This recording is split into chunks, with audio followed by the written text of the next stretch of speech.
I still remember that chilling feeling, the kind that makes your chest tighten and your skin crawl. 2026 has just begun, but already the world holds secrets darker than any story you've ever heard. I've spent hours reading, researching, and imagining what really happened, and some of these events shook me to my core. Real people, real fear, real mysteries that you can almost feel around you. Tonight, I want to take you into the shadows of the unknown, to experience the terror they faced firsthand. Brace yourself, because these 5 terrifying true stories are not just stories, they actually happened. If you want more real and chilling stories like these, don't forget to hit that subscribe button and join our ghost hunting family. 1. The Dyatlov Pass Incident, Russia. It started like any other adventure. 9 of us, all experienced hikers, were eager to explore the remote Ural Mountains in Russia. The snow was deep, and the cold was sharper than usual, but we laughed it off, joking about who would freeze first. That night, as we pitched our tent on the slope, I felt a strange quiet around us. The wind was calm, almost too calm, and the mountains seemed to hold their breath. I shook off the unease and joined the group around the fire, trying to ignore the feeling that something was off. By morning, everything had changed. The tent was torn from the inside, flaps flapping violently in the freezing wind. Panic hit instantly. We barely had time to grab our coats before some of us started stumbling into the snow. The cold was biting, and our visibility was near zero. Fear was everywhere, our breaths freezing in the air, hearts racing, limbs trembling. I remember thinking, we shouldn't be out here alone, but the panic had already taken control. As we tried to regroup, strange injuries became obvious. One of my friends had burns on his body, another had deep lacerations that made no sense. There was no animal, no falling debris, nothing natural that could explain the horror we were facing. Each step into the snow was heavier than the last, and the isolation made every sound, every crack of ice, every whistle of the wind, feel like it was closing in on us. I could hear the others calling out, voices shaking with fear, and I felt the same terror deep in my chest. Hours passed, though time seemed meaningless. People started collapsing, some far from the trail, some in strange positions that made no sense. Hypothermia took its grip quickly. Even in the chaos, I noticed how some bodies had been partially dressed, others strangely untouched. The mountain held secrets we couldn't understand, a cold silence that swallowed our cries. When rescue teams eventually arrived, the full extent of the nightmare was revealed. Bodies scattered across the snow, injuries unexplained, and the tent cut from the inside. No one could make sense of it. Avalanches? Military experiments? Paranormal forces? Nothing explained the fear, confusion, and the unnatural injuries. Even now, thinking back, the mountains seemed to whisper the same chilling warning. Some mysteries are not meant to be solved, and some nights in the snow are darker than anything we could imagine. 2. The Elisa Lam Elevator Mystery, Cecil Hotel, USA. I had just arrived at the Cecil Hotel in downtown Los Angeles, exhausted from my long trip. The building was old, dark, and quiet, with a strange feeling in every hallway. I told myself it was just the city noise fading, but something about the hotel made the air feel heavier. My room was small, but at least it was warm. Still, I couldn't shake the feeling that I was being watched, even though I was alone. The next morning, I decided to take the elevator to the roof. I had heard the view was supposed to be beautiful, a quiet escape from the busy streets below. But the elevator acted strangely. The doors hesitated, and the buttons didn't respond properly. I pressed the roof button multiple times, but the car stopped at random floors. My heart started racing, a pit forming in my stomach. I tried to laugh it off, thinking maybe it was just a mechanical issue, but deep down, I felt uneasy. Then the doors opened on a floor that didn't look familiar. The lights were dim, shadows stretching along the walls. I called out softly, but only my voice echoed back. My hands shook as I pressed the buttons again, trying to reach the roof, trying to get out.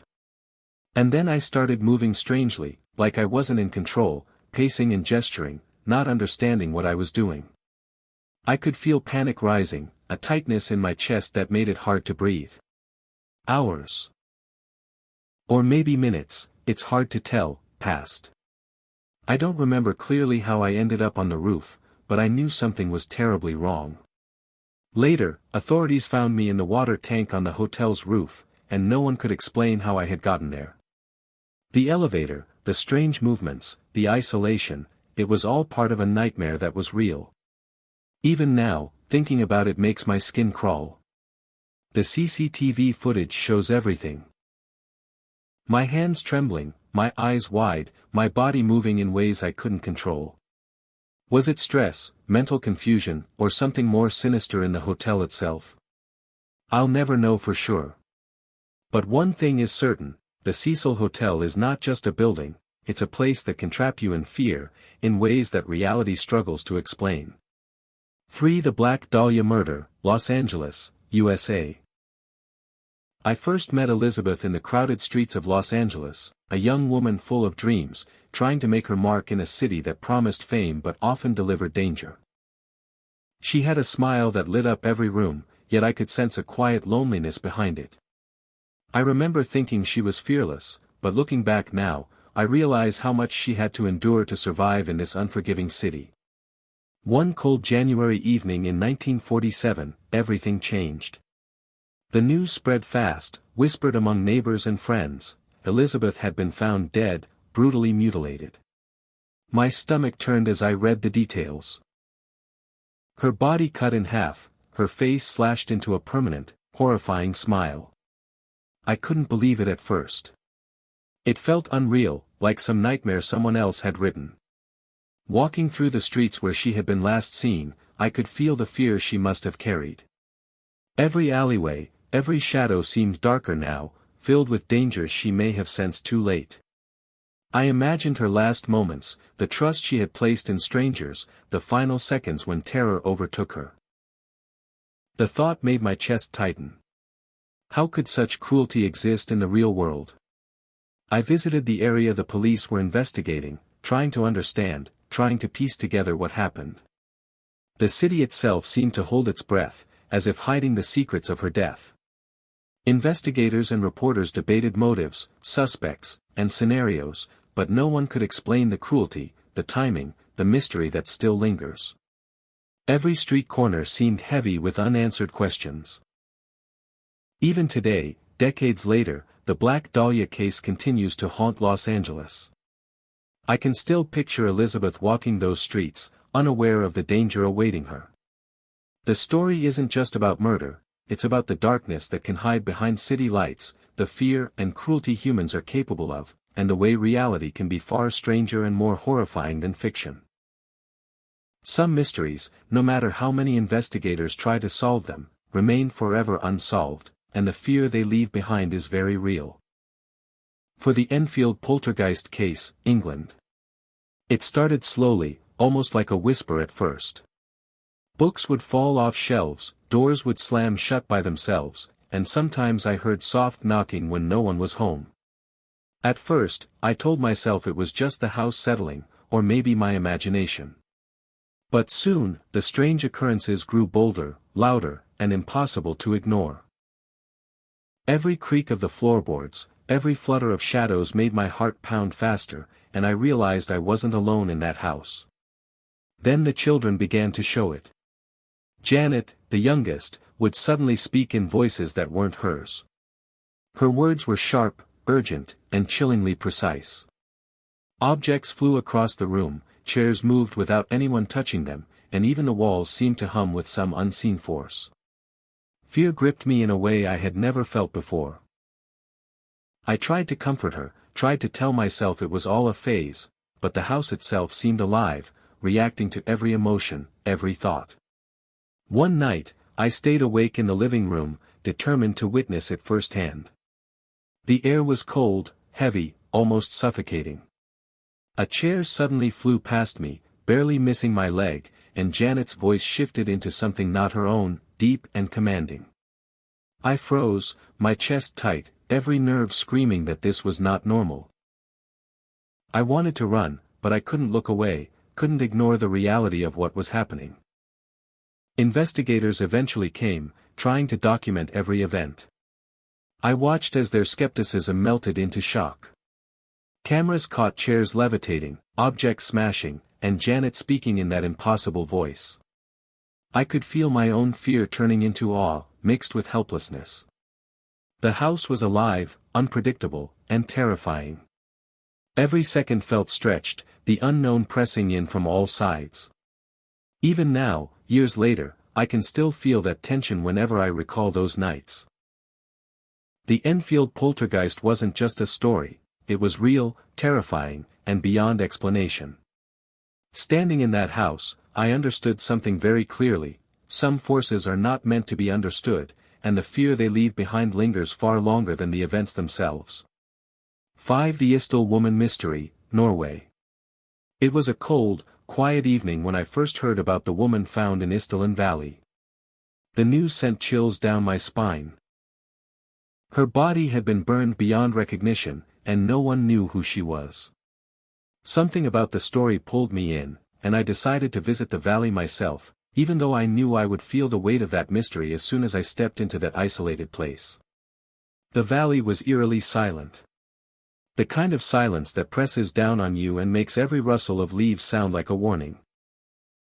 I walked along the paths where she had been discovered, imagining her fear, imagining her trying to escape whatever was following her.